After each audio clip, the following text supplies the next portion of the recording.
복음과 하나님의 계획 2부 성경신학 무엇이 그 내용인가 13장 출애굽 구속의 패턴 첫 번째입니다. 간추린 성경 역사 출애굽기 1장부터 15장까지의 내용입니다. 때가 되니 애굽에 살고 있는 야곱의 후손들 곧 이스라엘이 매우 크고 많은 백성이 되었습니다. 애굽인들은 더는 그들과 친하지 않고 오히려 이스라엘을 노예로 삼았습니다. 하나님께서는 모세를 통해 이스라엘을 애굽에서 이끌어내서 약속의 땅 가나안으로 인도해 갈 지도자로 임명하셨습니다. 그러나 때가 이르러 모세가 바로에게 자기 백성의 자유를 요구하자 바로는 내보내기를 거절하였습니다. 그래서 하나님께서는 모세를 통하여 10가지 재앙을 내리셨습니다.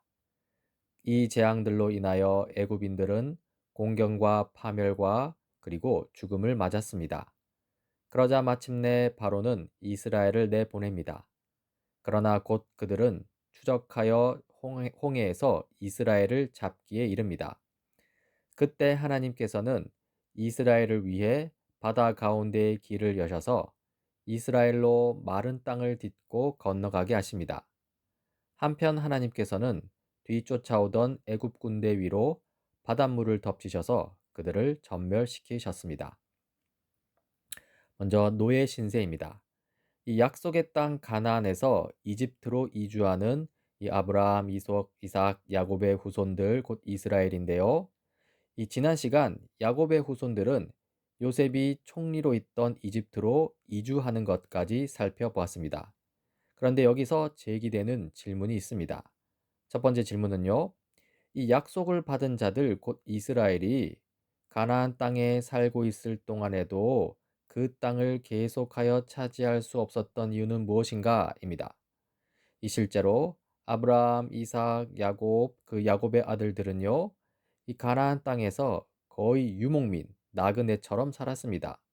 그 땅을 제대로 차지했다 할 만한 때가 없었다는 것이죠. 이 두 번째 질문은요. 약속을 받은 자들 곧 이스라엘이 가나안 땅에서 밀려나와 애굽 땅에 체류하게 된 사실이 하나님의 목적에 포함된 이유는 무엇인가?입니다. 이 지난 시간 살펴본 이 야곱의 후손들 곧 이스라엘이 지금 직면한 상황이지요. 이 질문들에 대한 예비적 답변을 보자면요. 이 하나님의 약속에 대한 믿음이 하나님 나라에 관한 계시의 초기 단계에서 소개된 관점이라는 사실에서 그 대답을 찾을 수 있습니다. 이 예비적 답변은요, 이 하나님 나라에 관하여 이 좀 더 완숙한 계시를 위한 어떤 과정이 필요함을 암시합니다. 그 과정은 무엇일까요? 바로 애굽에 머물렀다는 사실과 그 사실에 관한 해석인데요. 이스라엘이 애굽에 머물렀다는 역사적 사실과 그 역사적 사실에 대한 이 성경의 해석에 의해 왜 이스라엘 백성이 이집트에 거주하게 되었는지 대답이 주어진다는 것인데요. 이 부분은 앞으로 차근차근 살펴볼 예정입니다. 아무튼 결국은요. 하나님 나라에 관한 계시를 좀 더 분명하게 드러내기 위해서 이스라엘 백성이 가나안 땅에 정착하지 못했고 애굽 땅으로 들어가 살게 되었다는 것입니다.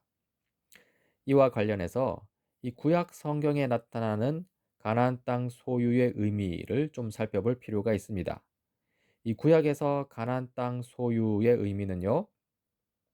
하나님의 백성이 하나님의 나라에서 살아가는 미래의 실제를 보여주는 그림자라는 것입니다. 하지만요, 가나안 땅에서 살았던 아브라함, 이삭, 야곱의 이 족장들은요, 구약이 요구하는 이 가나안 땅 소유의 의미를 충분히 보여주지 못한다는 것입니다. 뭔가 더 필요하다는 것이죠. 자, 이제 본격적인 답변으로 들어가자면요. 이 앞서 방금 말씀드린 이 족장들의 이야기가 하나님 나라 계시로서 부족했던 이유는 무엇인가 하면요. 이 하나님의 백성이 하나님 나라에 들어가기 위해 필수적으로 거쳐야 하는 과정이 생략되어 있다는 것입니다. 다시 말하자면 이 족장들의 가나안 땅 거주는 인간이 처한 죄의 문제, 노예 상태라는 현실을 충분히 반영하지 못한다는 것입니다. 즉, 하나님 나라 계시에 필수적으로 포함되어야 할 과정으로 이 죄 문제가 있습니다. 인간의 죄 문제라는 것은요, 개인적인 문제, 공동체적 문제 등 이 모든 창조 세계에 미친 죄의 영향력 문제라는 것인데요. 이것이 생략되어 있다는 것입니다.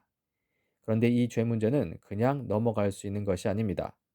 이 아담과 하와의 반역 이후로 모든 인류가 에덴 밖에서 살아왔다는 사실을 우리는 기억해야 한다는 것이죠. 그런데 이 아브라함, 이삭, 야곱 이들 족장들이 가나안 땅을 차지하는 과정에는요, 인간의 죄 문제가 들어가 있지 않습니다. 그러면서 하나님 나라의 의미도 충분히 드러나지 않는데요.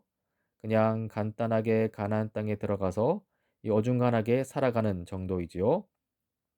결국 더 완숙한 하나님 나라 계시를 위해서 죄 문제가 포함되어야 합니다.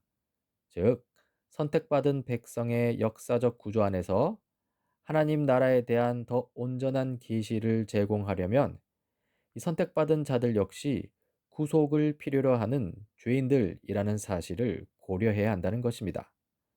다시 말해서 이스라엘 백성은요, 이 죄의 결과로 생겨난 이방의 세력에서 벗어나는 구속을 분명하고 선명하게 체험하는 일이 필요했고요.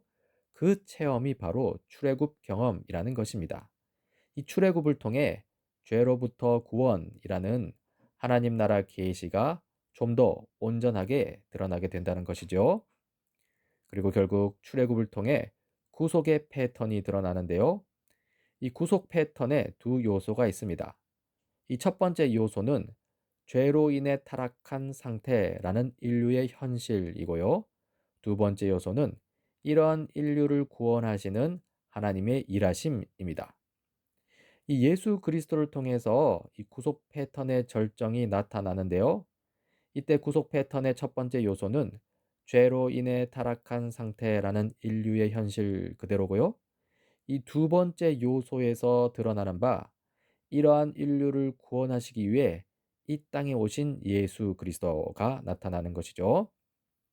이제 출애굽 사건을 출애굽기 1장부터 살펴보겠습니다. 이 이집트 거주 후 400년 동안 이스라엘 후손들이 애굽에서 엄청난 수의 백성이 될 만큼 크게 증가했습니다. 좋은 일이죠. 이 하나님 나라 백성의 수가 늘어난 것입니다. 그런데 여기서 문제가 발생합니다. 그러니까 400년 전 그 요셉의 위대한 업적을 모르는 애굽 왕이 등장한 것이죠. 이 애굽 왕은요, 수가 불어난 이스라엘 백성을 위협으로 느꼈습니다. 그래서 이스라엘 백성을 억압하고요, 이 국가의 노예로 취급합니다. 이렇게 출애굽 이전 이스라엘의 상황을 보자면요, 국민은 충분합니다. 이스라엘 백성의 숫자는 충분히 많아졌습니다. 하지만 영토는 없습니다. 약속의 땅 가나안이 아닌 이방 땅 애굽에서 살고 있죠. 게다가 주권도 없습니다. 하나님의 통치가 아닌 우상을 숭배하는 애굽 왕 바로의 통치 아래 있는 것이죠. 즉, 하나님 나라를 전혀 드러내지 못하고 있는 상황입니다. 하나님 나라에 진입하기 위해 무언가 필요하다는 것입니다. 자, 이쯤에서 이 애굽 노예 생활의 신학적 의미를 보자면요. 이 죄 문제가 드러난다는 것입니다. 앞서서 하나님 나라에 관한 계시에서 죄 문제가 포함되지 않아서 뭔가 부족하다고 했는데요. 여기서 죄 문제가 드러나게 되는 것입니다. 먼저 출애굽기에서 드러난 죄 문제는요. 이 정치적, 사회적 노예 상태입니다. 애굽 왕 바로는요. 거의 신에 해당하는 존재로 간주되었습니다. 그의 통치는 애굽인들에 의해서 애굽 신들의 능력을 반영하는 것으로 이해되고 있었습니다. 이때 이스라엘 백성은요, 애굽 바로 왕의 이 정치적이고 사회적인 노예 상태에 처해 있었죠. 이런 상황은요, 죄 문제로부터의 구원이 있어야 한다는 것을 암시하고요. 그것이 곧 하나님 나라와 관련된 사항임을 우리는 알 수 있습니다. 이 구속의 패턴이 준비되는 것이죠. 한편 출애굽기 본문에서는 이 숨겨진 죄의 문제도 있습니다. 인간의 영적인 부패 상태에 관해서는 이야기하지 않는데요. 저자는 이렇게 말합니다. 그러나 적은 이스라엘 백성 바깥에만 있는 것은 아니었다. 왜냐하면 이스라엘 백성 자신들의 영적인 상태에 문제가 있었기 때문이다. 그러나 애굽 노예 생활이 이스라엘의 영적인 죄 때문이라는 시사는 이 단계에서 전혀 나타나 있지 않다. 이 단계에서는 나타나 있지 않다고 하죠. 하지만요, 나중에 가면 이스라엘의 영적인 죄 또한 드러나게 됩니다. 하지만 아직은 드러나지 않습니다. 정리합시다. 애굽, 그러니까 이집트이죠. 이집트에서 겪는 노예 생활은요. 이 언약의 약속들 곧 하나님 나라에 관한 약속에 대한 궁극적인 도전을 나타내는 것입니다. 언약 백성이 자신들의 땅이 아닌 곳에서 이방 세력의 노예가 되었기 때문입니다. 그리고요, 이런 죄의 문제, 노예 상태 속에서요, 이제 하나님께서 일하십니다. 이 활동하는 언약이라고 했는데요. 이 출애굽기 성경 본문은 이 악화되는 이스라엘의 상황을 계속해서 보여줍니다. 이미 심각한 상태에 처해 있던 이스라엘 백성의 상황은요. 이집트 왕 파라오가 새로 태어난 남자 아이들을 모두 나일강에 던져 죽이라는 명령을 내리게 되자 더욱 악화됩니다. 그리고 그때 모세가 등장합니다. 하지만 모세의 어머니는 모세를 키울 형편이 못 되죠. 그래서 모세의 어머니는 모세를 갈대 상자 속에 숨겨 강에 내려보내게 됩니다. 그리고 하나님의 섭리 속에서 이집트의 공주가 모세를 발견하고요. 또 하나님의 계획 속에서 이 공주는 모세의 어머니에게 모세의 양육을 맡깁니다. 이 모세가 히브리 사람으로 자라는 것이죠. 그리고 이후 소년이 된 모세는요. 이집트 공주의 양자로 입양됩니다. 그리고 또 그 이후로 이집트 사람으로 자라는 것입니다. 이렇게 모세는 히브리 사람이며 이집트 사람으로 양육되면서 이 자신에게 주어질 사역을 준비하게 됩니다. 자, 여기서 이 모세의 구원이 가지는 신학적 의미를 보자면요. 이 하나님 나라를 반대하는 권세들이 이 하나님의 구원 계획을 실행할 중보자로 선택된 자, 가령 이 모세를 해칠 수 없도록 하나님께서 일하신다는 것입니다. 자, 그렇죠? 그런데요, 문제가 발생합니다. 이 40살이 된 모세인데요. 이 모세가 이집트 사람을 죽이게 됩니다. 그리고는 미디안 광야로 도망치게 되죠. 모세가 미디안 광야에서 40년을 더 살게 되고요. 그리고 80세가 되었습니다. 이스라엘 히브리 사람들은 이집트의 극심한 압제 아래 울부짖고요. 그때 울부짖는 이스라엘 사람들의 간구를 하나님께서 들으십니다. 출애굽기 2장입니다. 세월이 많이 흘러서 이집트의 왕이 죽었다. 이스라엘 자손이 고된 일 때문에 탄식하며 부르짖으니 고된 일 때문에 부르짖는 소리가 하나님께 이르렀다. 하나님이 그들의 탄식하는 소리를 들으시고 아브라함과 이삭과 야곱에게 세우신 언약을 기억하시고 이스라엘 자손의 종살이를 보시고 그들의 처지를 생각하셨다. 이 성경 구절에서 언약을 기억하신다는 말의 의미는요. 이 하나님께서 자신의 약속에 근거하여 행동하시려고 한다는 것입니다. 즉 출애굽기 신학은요. 하나님께서 일하시는 이 활동하는 언약의 신학입니다. 실로 하나님께서는 자신의 언약에 근거하여 일하시는데요. 모세를 통해 일하십니다. 모세를 부르셔서 이스라엘 백성을 이집트로부터 이끌어내려는 것이죠. 이때 모세의 사역은요. 인간으로서 하나님의 도구 역할을 하는 것입니다. 그리고 하나님의 사역은요. 이 인간 도구를 통하여 이스라엘 자기 백성을 구속하려고 행동하시는 것입니다. 이때 모세의 의미를 좀 더 살펴보자면요. 모세는 우리에게 경건과 믿음의 모범이 된다는 수준에 그치지 않습니다. 그보다는요, 이 모세는 그리스도의 사역의 본질을 계시하고 미리 예시하는 역할을 감당하고 있다는 것이 더 핵심입니다. 즉, 우리는 중보자 모세를 통해 중보자 예수 그리스도를 보게 된다는 것입니다. 이것이 더 중요한 핵심입니다. 다시 말해서 모세는요, 하나님께서 자기 백성을 위한 자신의 목적과 뜻을 계시하려고 정해 놓으신 사람이고요. 이렇게 우리는 예수 그리스도를 가리키는 모세를 통해 하나님을 더 잘 알아가게 되는 것입니다. 참으로 하나님은 자기 자신을 알리기를 원하셨는데요. 출애굽기 3장입니다. 하나님이 모세에게 말씀하셨다. 나는 너의 조상의 하나님, 곧 아브라함의 하나님, 이삭의 하나님, 야곱의 하나님이다. 모세는 하나님을 뵙기가 두려워서 얼굴을 가렸다. 이 하나님께서 모세를 부르셔서 이 사명을 맡기시는 장면 중에 하나인데요.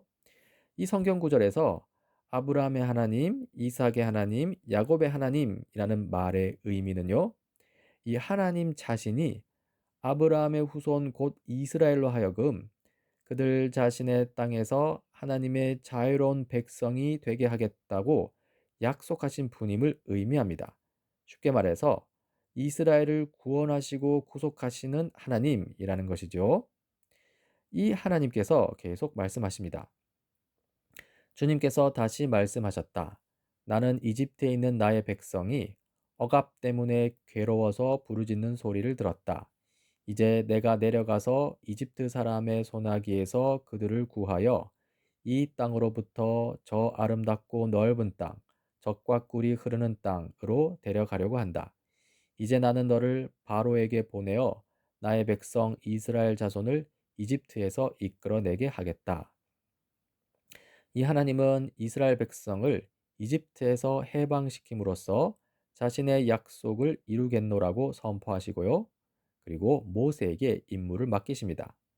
이 모세로 하여금 이 표적과 기사를 보여줄 것인데요. 그러나 표적과 기사로서 이스라엘의 자유를 확보하는 것은요, 모세의 능력이 아닙니다. 하나님의 능력입니다. 궁극적으로 일하시는 분은 하나님이십니다. 이 모세도 이 하나님의 일하심에 근거하여서 자신의 사역을 감당할 수 있었는데요. 좀 상황을 보자면요. 모세는 이집트로 돌아가서 지금 광야에 있죠. 광야에서 하나님의 부르심을 받고 있는데요. 이 부르심 이후에 이집트로 돌아가서 자기가 하나님의 일하심을 위해 선택을 받은 자라고 주장할 때 이스라엘 백성이 자신을 믿지 않을까 염려합니다. 그러나 모세는 두 가지 근거 요소에 의해서 확신에 이르게 되는데요. 확신에 이르는 첫 번째 요소는요, 하나님의 이름입니다. 하나님이 모세에게 대답하셨다. 나는 곧 나다. 너는 이스라엘 자손에게 이르기를 나라고 하는 분이 너를 그들에게 보냈다고 하여라. 하나님이 다시 모세에게 말씀하셨다. 너는 이스라엘 자손에게 이르기를 여호와 너희 조상의 하나님 곧 아브라함의 하나님, 이삭의 하나님, 야곱의 하나님이 나를 너희에게 보내셨다 하여라. 이것이 영원한 나의 이름이며 이것이 바로 너희가 대대로 기억할 나의 이름이다. 이 모세는 자신에게 말씀하신 하나님, 그 하나님을 나는 곧 나, 그러니까 스스로 있는 자, 그리고 또 이스라엘의 조상들의 하나님이시라고 밝히기만 하면 된다는 점에서 이 일이 어려운 일이 아님을 어렴풋이 깨닫게 됩니다. 결국 하나님께서 하실 일이라는 것이죠. 그리고 그 다음 확신에 이르는 두 번째 요소는요, 표적과 기사입니다. 이 주님께서 말씀하셨다. 그것을 지팡이를 땅에 던져 보아라. 모세가 지팡이를 땅에 던지니 그것이 뱀이 되었다. 모세가 그 앞에서 피하니 주님께서 모세에게 말씀하셨다. 너의 손을 내밀어서 그 꼬리를 잡아라. 모세가 손을 내밀어서 꼬리를 잡으니 그것이 그의 손에서 도로 지팡이가 되었다. 주님께서 말씀하셨다. 네가 이렇게 해서 이적을 보여주면 주 너희 조상의 하나님 곧 아브라함의 하나님, 이삭의 하나님, 야곱의 하나님이 너에게 나타난 것을 이스라엘 백성이 믿을 것이다. 이 성경 구절은 하나님께서 모세에게 표적과 기사를 보여주시는 장면이죠. 여기서 모세는요, 이스라엘 백성을 향해 자신의 임무를 수행할 어떤 기적적인 표적들을 반복하여 행할 수 있을 것이라는 점에서 확신에 이르게 됩니다. 그리고는 자신에게 맡겨진 임무를 감당하려고 하죠. 자, 그렇다면 이 하나님께서 모세를 통해 이렇게 행동하시고 일하시려는 목적은 무엇일까요? 바로 하나님을 알게 하려는 것입니다. 나는 아브라함과 이삭과 야곱에게 전능한 하나님으로는 나타났으나 그들에게 나의 이름을 여호와로는 알리지 않았다. 그래서 너희를 나의 백성으로 삼고 나는 너희의 하나님이 될 것이다. 그러면 너희는 내가 주 곧 너희를 이집트 사람의 강제 노동에서 이끌어낸 너희의 하나님임을 알게 될 것이다. 이스라엘 백성이 노예 생활에서 해방되는 경험을 통해서 이스라엘 백성은 하나님을 새롭게 알게 될 것입니다. 즉, 이스라엘 백성은요, 하나님을 자신의 언약을 지키시는 신실하신 하나님으로 알게 될 것입니다. 특히 여호와라는 하나님의 이름의 의미를 알게 될 것인데요. 여호와 하나님은요, 자기 백성을 위해 은혜로이 열심을 다하여 일하시는 하나님이십니다. 그리고 여호와 하나님은요, 그러한 열심을 변치 않고 신실하게 베푸시는 것이 어떤 의미가 있는가를 계시해 주시는 하나님입니다. 어떤 의미가 있을까요? 즉, 여호와 하나님의 사랑을 받는 이스라엘 백성은 하나님에 의해 구속받는 하나님의 아들이자 하나님의 백성이라는 것이죠. 정리합시다. 활동하는 언약이란 이집트에서의 노예 생활이 하나님의 약속들의 성취를 불가능하게 함에도 불구하고 하나님께서는 자신의 약속들을 이루시기 위하여 일하신다는 것을 의미합니다. 그 하나님의 행동, 일하심 아래에서 이스라엘 백성은 자신들이 하나님의 아들, 하나님의 백성임을 알게 될 것이고요. 그리고 언약에 신실하신 하나님을 드러내주는 이름, 곧 여호와에 의해 하나님을 알게 될 것입니다. 이렇듯 하나님을 아는 것이 중요합니다.